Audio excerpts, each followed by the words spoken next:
بسم اللہ الرحمن الرحیم۔ السلام علیکم ورحمۃ اللہ وبرکاتہ۔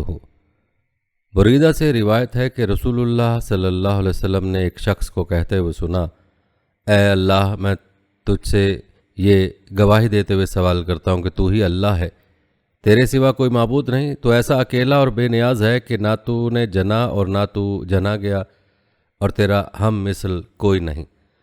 تو فرمایا، تو نے اللہ کے اس اسم اعظم کے واسطے سے سوال کیا، اس کے ساتھ اگر سوال کیا جائے تو دیتا ہے، اور دعا کی جائے تو قبول فرماتا ہے۔ اسم اعظم اس نام کو کہا جاتا ہے جس کے ذریعے اللہ تعالیٰ سے دعا مانگی جائے تو وہ ضرور قبول ہوتی ہے، اور اس کے علاوہ بھی انسان کی زندگی پر اس کے بہت مثبت اثرات ہوتے ہیں۔ آپ کو بتاتے چلیں کہ اللہ اس بزرگ و برتر ہستی کا نام ہے جو تمام کائنات کا مالک ہے۔ اس میں اللہ کے علاوہ بھی اللہ کے 99 صفاتی نام ہیں۔ اسی طرح سے اسم اعظم بھی ہے جس کے بارے میں اختلاف پایا جاتا ہے، اصل میں کون سے کلمات یا نام اسم اعظم ہے۔ اس ویڈیو میں ہم اسم اعظم کے مختلف ناموں کی حقیقت کو جاننے کی کوشش کریں گے۔ ہم یہ جانیں گے کہ کون کون سے نام یا کلمات کو اسم اعظم کہا جاتا ہے، اس کے کیا کمالات اور برکات ہیں۔ ہم اس بارے میں بھی بات کریں گے کہ کس طرح سے اسم اعظم اور ذکر کی عادت ہماری زندگیوں میں مثبت تبدیلی لا سکتی ہے اور ہماری دعائیں قبول ہونے کا سبب بن سکتی ہیں۔ اس کے ساتھ آپ کو مختلف اسم اعظم کی خصوصیات اور وظائف اور واقعات بھی بتائیں گے۔ امید ہے کہ ویڈیو آپ کو پسند آئے گی، اس لیے آپ سے گزارش ہے کہ ویڈیو کو آخر تک ضرور دیکھیے گا۔ ناظرین، اسم اعظم دراصل اللہ تعالیٰ کا وہ صفات یا ذاتی نام ہے جس کے پڑھنے سے اللہ تعالیٰ کے ساتھ خصوصی تعلق پیدا ہو جاتا ہے، نیز معرفت کے دروازے کھل جاتے ہیں۔ اللہ کا ذاتی نام اور ہر صفاتی نام اس کے خاص شان کا مظہر ہے۔ جو شخص اللہ تعالیٰ کی جس شان یعنی جس صفاتی نام سے پکارتا ہے، اللہ تعالیٰ اسے ویسے نواز دیتا ہے اور اپنی شان کی فیوز و برکات سے اسے نواز دیتا ہے اور اپنی اس خاص شان کا راز اس پر کھول دیتا ہے۔ یعنی اگر کوئی شخص اللہ تعالیٰ کو رحمان کہہ کر پکارتا ہے تو اللہ تعالیٰ اسے اپنی رحمت سے مالا مال کر دیتا ہے اور اس کا وجود دوسروں کے لیے باعث رحمت بنا دیتا ہے۔ اسم اعظم تلاش کرنے کا ایک اہم اصول پیش کرتا ہوں کہ جس آیت لفظ میں اللہ تعالیٰ کی شان معبودیت، شان رحمانیت، شان قیومت، شان صمدیت، شان قدرت، شان جلالیت، شان کلویت، شان بعید، شان بدیت، شان طاقت کا اظہار ہوتا ہے، وہ لفظ یا آیت اسم اعظم ہوگی۔ مثلا اللہ تعالیٰ معبود ہے، ہم اس کی عبادت کرتے ہیں، اس لیے لفظ اللہ یا ایسی آیت جس میں یہ لفظ ہو کہ اللہ ہمارا معبود ہے، وہ اسم اعظم ہے۔ لہٰذا لفظ اللہ اور لا الہ الا اللہ اسم اعظم ہے۔ ایسے ہی اللہ اپنی مخلوق پر ہر وقت رحم کرتا ہے، لہٰذا لفظ اور رحمان اور رحیم یا ایسی آیت جس سے رحمت باری کا مفہوم ظاہر ہو، وہ اسم اعظم ہوگی۔ اسی طرح سے اللہ تعالی ہمیشہ سے قائم و دائم اور زندہ ہے، بلکہ وہ شخص اس اسم اعظم کے ذریعے اس دنیا کی بہت سی چیزوں میں دخل و تصرف کر سکتا ہے اور بہت ہی عجیب و غریب کام سر انجام دے سکتا ہے۔ خدا کے ناموں میں کون سا نام اسم اعظم ہے، اس سلسلے میں علماء اسلام نے بہت زیادہ بحث و گفتگو کی ہے، اور اس موضوع پر اکثر بحثیں ہوا کرتی ہیں کہ خدا کے ناموں میں اس اسم کو تلاش کریں جو عجیب و غریب خاصیت رکھتا ہے۔ لیکن ہمارے نظریے کے مطابق جس چیز پر زیادہ توجہ ہونا چاہیے وہ یہ ہے کہ خدا کے اسماء اور صفات کا پتہ لگائیں، ان کے مفہوم کو اپنے اندر پیدا کریں اور روحانی تکامل و پیش رفت حاصل کریں جن کے ذریعے ہماری ذات پر اثر ہو سکے۔ دوسرے الفاظ میں اہم مسئلہ یہ ہے کہ ہم اپنے اندر ان صفات کو پیدا کریں اور اپنے کردار کو ان صفات سے مزین کریں، ورنہ گناہوں میں آلودہ شخص اور ایک ذلیل انسان کیا اسم اعظم کا علم حاصل کرنے سے مستجاب الدعویٰ ہو سکتا ہے؟ اگر ہم سنتے ہیں کہ بلعم نامی شخص اسم اعظم کا علم رکھتا تھا لیکن بعد میں اس سے ہاتھ دھو بیٹھا، تو اس کا مطلب یہ ہے کہ اس نے ایمان و عمل صالح اور تقوی و پرہیزگاری کے ذریعے اس روحانی درجے کو حاصل کر لیا تھا، لیکن اس کی دعا قبول ہو جاتی تھی۔ لیکن اپنی خطاؤں کے ذریعے، کیونکہ انسان خطا و غلطی سے پاک نہیں ہے، اپنے زمانے کے فرعونی اور طاغوتی قوتوں اور اپنے ہوا و ہوس کی بنا پر اس روحانی طاقت کو بالکل کھو دیا اور اس مرتبے سے گر گیا۔ اسم اعظم کے بھول جانے سے یہی معنی مراد ہو سکتے ہیں۔ اور اسی طرح اگر ہم کتابوں میں پڑھتے ہیں کہ انبیاء اور ائمہ علیہ السلام اسم اعظم سے آگاہ تھے، تو اس کا مطلب یہ ہے کہ ان کے وجود میں خدا کے اسم اعظم کی حقیقت جلوہ گر ہوتی تھی، اور اسی وجہ سے خداوند عالم نے ان کو اس عظیم مرتبے پر فائز کیا تھا کہ ان کی دعائیں مستجاب ہوتی تھیں۔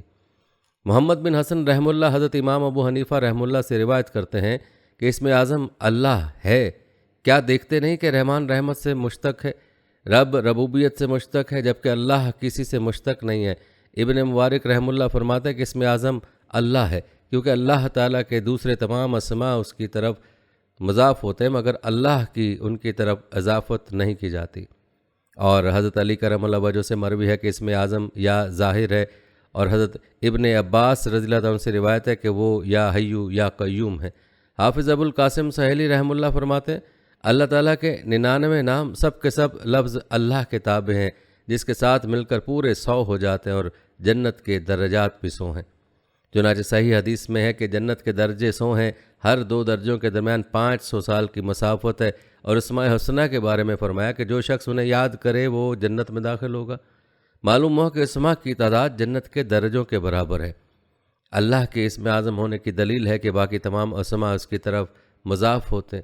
چنانچہ کہتے ہیں کہ اللہ کا نام عزیز ہے، یوں نہیں کہتے کہ اللہ نام ہے عزیز کا۔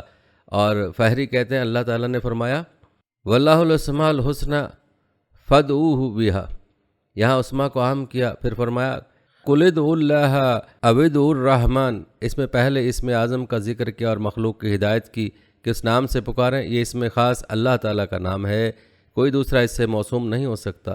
مخلوق میں سے کسی سرکش شیطان نے بھی اپنے آپ کو اللہ کہلوانے کی جرت نہیں کی۔ فرعون جو اتنا بڑا ظالم و سرکش تھا، اس نے مصر کے قبطیوں سے کہا انا ربکم الاعلیٰ، جس کی وجہ سے دنیا ہی میں اس پر اور اس کی قوم پر عذاب آیا، مگر اسے بھی یہ طاقت نہ ہوئی کہ انا اللہ کہہ دیتا۔ اللہ تعالیٰ نے اشرار کو بھی اس نام کے دعویٰ کرنے کی جرت نہیں تھی۔ یہ وہ نام ہے جس کا ورد مخلوق کی زبان پر جاری کیا، اور ہر ایک کو یہی سمجھایا کہ ہمیشہ خدا کا یہی نام لیں، اسی نام کے ساتھ ایمان کو متعلق کیا، اسی کو فریاد خواہوں کی فریاد، مظلوموں اور خوف زدوں کی پناہ پایا، اور اسی کو عابدوں کی عبادت بنایا۔ جو شخص کسی مصیبت میں پھنس جائے یا کسی بلا کے منہ میں آ جائے تو اسی نام سے خدا کو پکارتا ہے، اور جو بھی بچہ پیدا ہوتا ہے اس کے متعلق پہلا حکم یہی ہے کہ اس کے کان میں یہی نام پکارو، اور مرتے وقت بھی یہی نام لا الہ الا اللہ کا کام بناتا ہے۔ اسی نام کو مخلوق اپنے بول چال اور معاملات میں استعمال میں لاتی اور پیش کرتی ہے، اور گنجائش دے دی کہ جس اسم کے ساتھ تمہارا دل چاہے پکارو، اگر مجھے میرے ذاتی نام سے نہ پکارو تو مجھے میری رحمت اور فضل سے پکارو۔ اسی لیے شیخ واسطی رحم اللہ نے فرمایا کہ جو شخص اللہ تعالیٰ کو اس کے کسی نام سے پکارتا ہے تو اس میں اس شخص کا حصہ ہوتا ہے، مگر اسم اللہ کے ساتھ پکارنے میں اس کو کوئی حصہ نہیں ملتا، کیونکہ وحدانیت میں کسی کا کوئی حصہ نہیں ہے۔ اسی لیے اہل علم فرماتے ہیں کہ اسم تعلق کے لیے ہے، تخلق کے لیے نہیں ہے، اس لیے بھی کہ الوہیت مخلوقات کو پیدا کرنے پر قادر ہونے کی وجہ سے ہے، جو کہ اعلیٰ درجے کے کمال کی صفت ہے۔ حضرت ابو سعید رحم اللہ فرماتے ہیں سب سے پہلے اللہ تعالیٰ نے اپنے بندوں کو ایک کلمہ یعنی اللہ کی طرف بلایا، جس نے اسے سمجھ لیا اس نے دوسرے کلمات کو بھی سمجھ لیا۔ اکثر علماء اس پر متفق ہیں کہ اللہ تعالیٰ کا اسم اعظم اللہ اور الہ ہے، اور الہ اللہ کا اصل ہے۔ حشام حضرت محمد بن حسن شیبانی رحم اللہ سے روایت کرتے ہیں کہ میں نے حضرت امام ابو حنیفہ کو فرماتے سنا کہ اسم اعظم اللہ اور الہ سے، اور صوفیہ کرام میں سے اکثر مشائخ کا بھی یہی اعتقاد ہے، کیونکہ ان کے نزدیک صاحب مقام کے لیے اسم اللہ سے بڑھ کر کوئی ذکر نہیں ہے۔ امام ابو جعفر طحاوی رحم اللہ بھی یہی فرماتے ہیں کہ اسم اعظم اللہ ہے۔ حضرت علی کرم اللہ وجہ کا ارشاد ہے کہ اسم اعظم الف لام میم کاف ہے یہ عین صاد ہا میم عین سین کاف وغیرہ ہے، اور جو شخص ان حروف کو ایک دوسرے کے ساتھ جوڑنا چاہتا ہے وہ اسم اعظم سے ناواقف نہیں رہ سکتا۔ اس کا مطلب یہ ہوا کہ حروف مقطعات اسم اعظم ہیں۔ بعض علماء کا قول ہے کہ اسم اعظم احد الصمد ہے، بعض نے کہا ذوالجلال والاکرام ہے، اور بعض نے کہا ربنا ہے۔ حضرت لیث رحم اللہ فرماتے کہ زید بن حارثہ نے طائف جانے کے لیے ایک آدمی کا خچر کرائے پر لیا۔ خچر والے نے شرط لگائی کہ میں جہاں اتاروں گا اترنا پڑے گا۔ راستے میں ایک ویران جگہ میں خچر والے نے اتار دیا، وہاں بہت ساری لاشیں پڑی تھیں۔ خچر والے نے ان کو بھی قتل کرنا چاہا تو آپ نے فرمایا ٹھہرو، مجھے 2 رکعت نماز پڑھ لینے دو۔ اس نے کہا پڑھ لو، تم سے پہلے جو لوگ قتل ہوئے پڑے ہیں انہوں نے بھی پڑھی تھی، مگر انہیں ان کی نماز نے کوئی فائدہ نہیں دیا۔ زید کہتے ہیں کہ جب میں نماز سے فارغ ہوا تو وہ مجھے قتل کرنے کے لیے آگے بڑھا، تو میں نے کہا یا ارحم الراحمین، تو فوراً ایک آواز آئی کہ اسے قتل نہ کر۔ خچر والے نے ادھر ادھر دیکھا تو اسے کوئی نظر نہ آیا، وہ دوبارہ میری طرف بڑھا تو اس وقت ایک سوار ہاتھ میں خنجر لیے آتا وہ نظر آیا، جس نے خچر والے کو قتل کر دیا۔ بعض کہتے ہیں کہ لا الہ الا انت سبحانک انی کنت من الظالمین اسم اعظم ہے، کیونکہ حضرت یونس علیہ السلام نے مچھلی کے پیٹ میں اسی کو پڑھا تھا، تو اللہ تعالیٰ نے ان کی دعا قبول کر لی۔ اور حضرت سعد بن ابی وقاص رضی اللہ تعالیٰ عنہ سے ابن السنی نے نقل کیا، میں نے رسول اللہ صلی اللہ علیہ وسلم کو فرماتے ہوئے سنا کہ میں ایک ایسا کلمہ جانتا ہوں جس کے پڑھنے سے مصیبت زدہ کی مصیبت ٹل جاتی ہے۔ وہ کلمہ میرے بھائی یونس علیہ السلام کا ہے جو اس نے تاریکیوں میں پڑھا تھا، یعنی لا الہ الا انت سبحانک انی کنت من الظالمین۔ اور بعض کہتے ہیں کہ وہاب اسم اعظم ہے، کیونکہ حضرت سلیمان علیہ السلام نے اسی کے ساتھ دعا مانگی تھی۔ بعض کہتے ہیں کہ خیر الوارثین اسم اعظم ہے، کیونکہ حضرت زکریا علیہ السلام نے یہی اسم لے کر دعا مانگی تھی۔ اور بعض کہتے ہیں کہ غفار اسم اعظم ہے۔ ایک عارف سے سنا کہ ہر دعا مانگنے والے کی اپنی حالت کے مطابق اس کے لیے الگ اسم اعظم ہے، جس سے وہ اللہ تعالیٰ سے اپنی حاجت مانگتا ہے، اور قرین قیاس یہی بات ہے کہ ہر ایک کا اسم اعظم اس کے حالات کے موافق الگ ہوتا ہے۔ میرے ایک دوست نے بعض مشائخ کے حوالے سے نقل کیا کہ شیخ محی الدین عربی رحمۃ اللہ علیہ نے فرمایا کہ جو آدمی اپنے نام کے اعداد لے کر اللہ تعالیٰ کا کوئی ایسا اسم تلاش کر لے جس کے اعداد اس کے نام کے اعداد کے برابر ہوں، اگر ایک اسم ایسا نہ مل سکے تو 2 اسم یا 3 اسم یا 4 اسم ایسے تلاش کرے جن کے مجموعے کے اعداد اس کے نام کے اعداد کے برابر ہوں۔ مثلا محمد کے عدد 92 ہیں، اللہ تعالیٰ کے اسماء میں کوئی ایسا نہیں ملتا جس کے عدد 92 ہو، مگر اول اور دائم یہ 2 اسم ایسے ہیں جن کے عدد 92 بنتے ہیں۔ اسی طرح حیو، وہاب، واجد اور ولی 4 اسم ہیں، ان کے عدد 92 ہیں۔ اس طرح جب وہ اپنے نام کے اعداد کے برابر اعداد والا اسم الہی تلاش کر لے تو پھر پہلے تو اپنے اسم کے اعداد کی تعداد کے برابر سورہ فاتح پڑھے، پھر سورہ علم نشرح اتنی بار پڑھے، اور اسم الہی ایک ہو یا زیادہ وہ بھی اتنی بار پڑھے، اور اس پر مداومت کرے، اور اس کے بعد انہیں اسماء الہیہ سے دعا مانگے۔ مثلا جس کا نام محمد ہے وہ 92 بار سورہ فاتح پڑھے، 92 بار سورہ علم نشرح پڑھے، اور پھر 92 بار حیو، وہاب، واجد اور ولی پڑھے۔ بعض حضرات کا کہنا ہے کہ اسم اعظم قریب ہے، بعض کے نزدیک سمیع الدعا ہے، اور بعض کے ہاں اسم اعظم السمیع العلیم ہے۔ اب جس کو اللہ تعالیٰ توفیق دے ان سب اسماء الہیہ کو جمع کر کے دعا مانگے تو مخفی اسرار کا محرم ہو سکتا ہے، اور بند خزانے کی چابی اس کو مل سکتی ہے۔ ناظرین، دنیا کو فتح کرنے کی تمنا بہت سے لوگوں میں پائی جاتی تھی، اور اس لیے وہ دولت اور طاقت کا بے دریغ استعمال بھی کرتے تھے، لیکن ایسی فتح بالادستی کا کیا فائدہ جو انسان کو تکبر میں مبتلا کیے رکھے۔ دنیا میں بالادستی اور دوسروں کے دلوں کو اپنی محبت کی طاقت سے تسخیر کر کے اچھے کام کرنا نیک کام ہے۔ جو لوگ اچھائی کی نیت رکھتے ہیں وہ اس میں پاک یا مہم ان کا ورد کیا کر، اس میں دنیا اور دلوں کو تسخیر کرنے کی بے پناہ قوت پائی جاتی ہے۔ ایسا جامع صفات اس میں ربی ہے کہ کوئی بھی انسان اس کی خصوصیات جان لے تو ساری زندگی یا مہم ان کا ورد جاری رکھے۔ اس کے عمل سے دشمن خوف محسوس کرتے ہیں، اس کا رعب و دبدبہ ہر شخص کے دل میں بیٹھ جاتا ہے، اور اس کے سامنے سخت سے سخت دل کے لوگ بھی موم بن جاتے ہیں۔ صوفیہ کرام بناتے ہیں کہ اس کا عامل اگر کسی حاکم کے آگے جا کر فریاد کرے اور انصاف کا طالب ہو تو حاکم اس کا استقبال ایسے کرتا ہے جیسے کہ کسی بادشاہ کا کیا جاتا ہے۔ 40 دن اس میں پاک کو 313 مرتبہ اول و آخر اور 7 مرتبہ درود شریف کے ساتھ پڑھنے سے دشمن دوست بن جاتے ہیں، ظالم اپنی ہیبت کھو بیٹھتے ہیں۔ پاکیزگی اور نیت کا درست رہنا لازمی ہے۔ ایک ایسا وظیفہ جو 2 ناموں کا ایک مجموعہ ہے اس کو اسم اعظم بھی کہا جاتا ہے۔ اکابرین کا کہنا ہے کہ منگل کے دن میں جو بھی ان اعمال کو کر لے گا تو اللہ کے حکم سے جو بھی اس کی حاجات ہوں گی، جو بھی پریشانیاں ہوں گی، جو بھی اس کے معاملات ہوں گے، اللہ کے حکم سے اس کے معاملات میں رہنمائی فرمائیں گے۔ نبی کریم صلی اللہ علیہ وسلم نے حضرت فاطمہ رضی اللہ عنہا کو بھی ان ناموں کے پڑھنے کی تلقین فرمائی، اور فرمایا کہ حضوری کیفیت رکھنے والے اللہ کے نام ہیں، ان کو صبح شام میں ضرور پڑھ لیا کریں۔ اکابرین کا کہنا ہے کہ اگر ان اعمال کو اس طرح سے پڑھ لیا جائے گا تو اس میں بے شمار فوائد ذکر کیے گئے وہ آپ کو حاصل ہوں گے۔ منگل کے دن کے حوالے سے ذکر کیا کہ حضوری کیفیت رکھنے والے اور 2 اللہ کے نام جو یا حیو یا قیوم، اس کو آپ نے پڑھنا ہے۔ منگل کے دن میں کسی بھی وقت میں بیٹھ کر آپ نے 1000 مرتبہ اس اسم کو یا حیو یا قیوم کو پڑھ لینا۔ یا حیو یا قیوم سے حوالے فرمایا جاتا ہے، یہ اسم اعظم بھی ہے۔ جو بھی منگل کے دن ایک جگہ پر بیٹھ کر اول و آخر 3 مرتبہ درود پاک پڑھے گا، اس کے بعد یا حیو یا قیوم پڑھے گا، اس کی فضیلت کے حوالے سے فرمایا جاتا ہے اگر وہ بیمار ہوگا تو اللہ تعالیٰ اس کو شفا نصیب فرما دے گا۔ بعض شفا ہوتی ہے کہ انسان کو تھوڑا افاقہ ہوتا ہے، لیکن شفا کامل سے مراد سے اس کو اللہ پاک مکمل شفا نصیب فرمائیں گے۔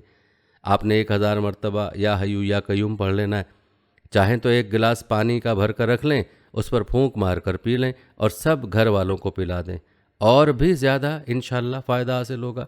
جو بھی اس کو 1000 مرتبہ اس میں مبارک کو پڑھے گا، انشاءاللہ بیمار پڑھ کر کرے گا تو بیمار کو شفا ہو جائے گی، خود پیے گا اللہ اس کی عمر دراز فرما دیں گے، اور قوت روحانیہ اس میں اللہ تعالیٰ زیادہ فرمائیں گے۔ اگر کسی سخت حاجت کے موقع پر پڑھے گا تو اس کو چاہیے کہ اس مقررہ وقت میں پڑھ کر اول و آخر درود پاک پڑھنے کے بعد اللہ پاک سے اپنی حاجت کو طلب کرے، انشاءاللہ اللہ پاک اس کی حاجت کو پورا فرما دے گا۔ ایسے مشکل کام جو انسانی سوچ اور تدبیر سے باہر ہو، یا کوئی ایسی مہم درپیش آ گئی ہو جس کا حل ہونا بہت ہی مشکل نظر آتا ہو، تو 40 روز تک اس وظیفے کو 12500 مرتبہ روزانہ پڑھیں۔ انشاءاللہ جو کام بگڑا ہوا اس میں جان پڑنے لگے گی، جو مشکل بھی درپیش ہوگی حل ہو جائیں گی۔ ایک عامل کا قول ہے کہ اگر کسی کو سخت مہم درپیش ہو تو اسے چاہیے کہ وہ اور اس کے اہل خانہ مل کر 41,000 مرتبہ یا حیو یا قیوم کا ورد کر کے اللہ کے حضور دعا مانگے۔ 3 روز تک اس ورد کو بدستور جاری رکھے، انشاءاللہ سختی دور ہوگی اور مہم سر ہو جائے گی۔ اس کے علاوہ جو شخص اسے وظیفے کو اکثر ورد کرتا ہے، اللہ اس کی مشکلات کو آسان فرما دیتا ہے اور اس کی مہمات پر اسے قابو بخشتا ہے۔ اگر کوئی شدید قسم کی بیماری میں مبتلا ہو جو کہ جان لیوا ہونے کا خطرہ ہو، تو بیمار باوضو حالت میں ہر وقت بکثرت یہ اس میں پاک پڑھا کریں۔ اگر خود نہ پڑھ سکے تو کوئی دوسرا 1100 مرتبہ پڑھ کر پانی پر دم کرے اور مریض کو پلا دے، انشاءاللہ مریض میں زندگی کی لہر دوڑ جائے گی۔ اللہ تعالیٰ اس اسم پاک کی برکت سے شفا کامل نصیب فرمائے گا۔ ایک اور قول کے مطابق اگر کوئی بیمار روزانہ پڑھے تو اس کا مرض دور ہو جائے گا اور شفا کاملہ نصیب ہوگی۔ اگر پڑھ کر اپنے اوپر دم کرے یا کسی سے دم کرائے تو 70 مرتبہ پڑھ کر دم کرنے سے پروردگار عالم مرض کو رفع کر دیتا اور بہت جلد شفا یابی حاصل ہوتی ہے، قلب کو تقویت ملتی ہے، صحت قائم رہتی ہے۔ چونکہ یا حیو یا قیوم اسم اعظم ہے، اس لیے ہر طرح کی جسمانی روحانی امراض میں شفا یابی کے لیے باوضو حالت میں بکثرت پڑھنے سے بہت ہی زیادہ فائدہ ہوتا ہے۔ جو کوئی کسی پریشانی میں مبتلا ہو گیا اور چاہتا ہو کہ اس کی پریشانی دور ہو جائے، اسے چاہیے کہ باوضو حالت میں بکثرت یا حیو یا قیوم پڑھیں اور پھر بارگاہ الہی میں اپنی پریشانی کو رفع کرنے کی غرض سے دعا مانگیں۔ انشاءاللہ تعالیٰ اس کی ہر طرح کی پریشانی اور غم دور ہو جائے گا۔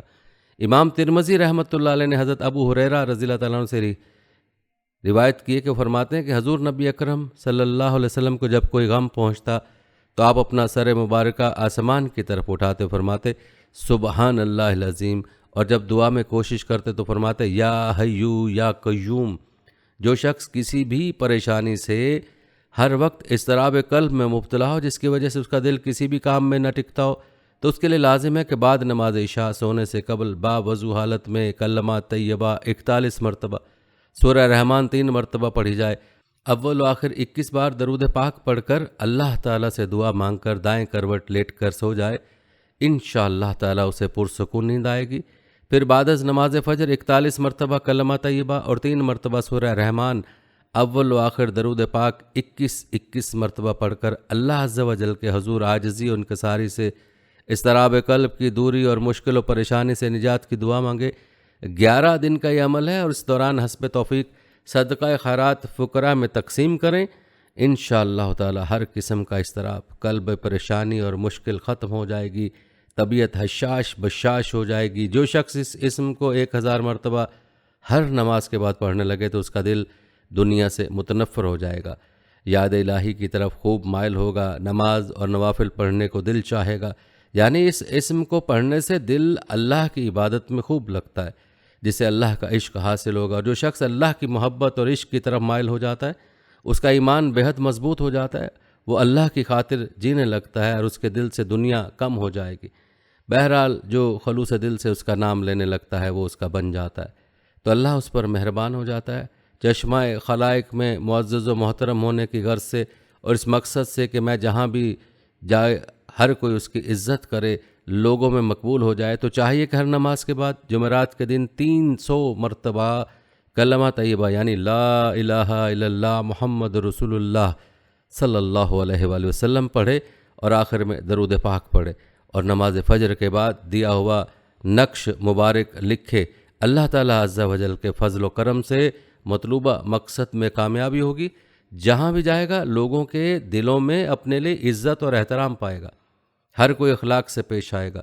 دل کی مضبوطی، جس کا دل کمزور ہو اور معمولی سی بات پر بھی وہ گھبرا جاتا اور سخت پریشان ہو جاتا، تو اسے چاہیے کہ وہ روزانہ باوضو حالت میں 1000 مرتبہ اللہ کا ذکر کرے۔ انشاءاللہ تعالیٰ اس اسم اعظم کی برکت سے اس کا قلب مضبوط ہو جائے گا، دل کی کمزوری دور ہو جائے گی، اللہ تعالیٰ اسے ہمت و قوت عطا فرمائے گا۔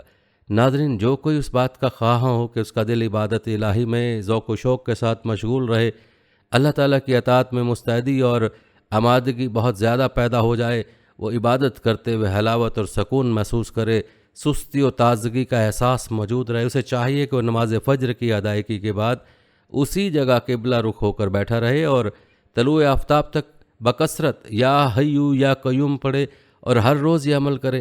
انشاءاللہ تعالیٰ اسے عبادت میں مستعدی اور چستی حاصل ہوگی۔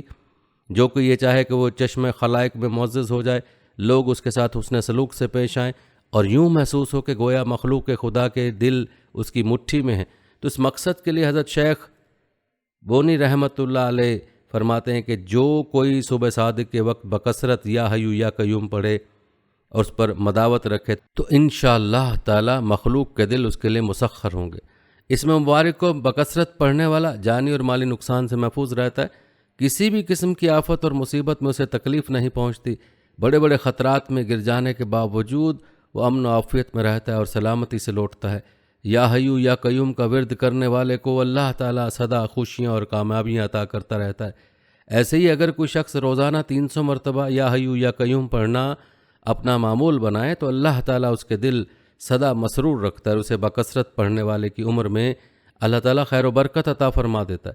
اگر کسی شخص کی کوئی چیز گم ہو گئی اور مالک کو اس کی خبر نہ ہو تو اسے چاہیے کہ رات کو سوتے وقت اس ورد کو 7 دن تک روزانہ 52,000 مرتبہ پڑھیں۔ انشاءاللہ گم شدہ چیز کے متعلق خواب میں معلوم ہو جائے گا۔ اگر کسی نے چرائی ہوگی تو اس کے دل پر اتنا خوف طاری ہوگا کہ چرانے والا کسی بہانے سے خود بخود واپس دے جائے گا۔ اگر کسی کو ناحق قید میں ڈال دیا گیا ہو تو ہر نماز کے بعد 700 مرتبہ یہ اسم مبارک یعنی یا ذوالجلال والاکرام پڑھ کر اللہ تعالیٰ سے دعا مانگے، اللہ تعالیٰ جلد رہائی کے اسباب پیدا فرمائے گا اور قید سے رہائی عمل میں آ جائے گی۔ اگر کوئی شخص ہر روز یا ذوالجلال والاکرام کی کثرت کرے اور معمول بنا لے تو اللہ تعالیٰ اسے غنی کر دیتا ہے، اس کے ذریعے معاش کی حفاظت فرماتا ہے، رزق میں فراخی ہو جاتی ہے، خرچ اور اخراجات کے لیے مال میں کمی پیدا نہیں ہوتی۔ غرض یہ کہ رزق حلال میں ہر طرح سے خیر و برکت قائم رہتی ہے۔ فضائل ذکر میں ایک بزرگ کا واقعہ لکھا ہے کہ ان کو اسم اعظم آتا تھا۔ ایک فقیر ان کی خدمت میں حاضر ہوئے اور ان سے استدعا کی کہ حضرت آپ مجھے اسم اعظم سکھا دیجئے۔ انہوں نے فرمایا تم میں اہلیت و قابلیت نہیں ہے۔ فقیر نے کہا کہ مجھ میں اس کے سیکھنے اور عمل کرنے کی استعداد ہے۔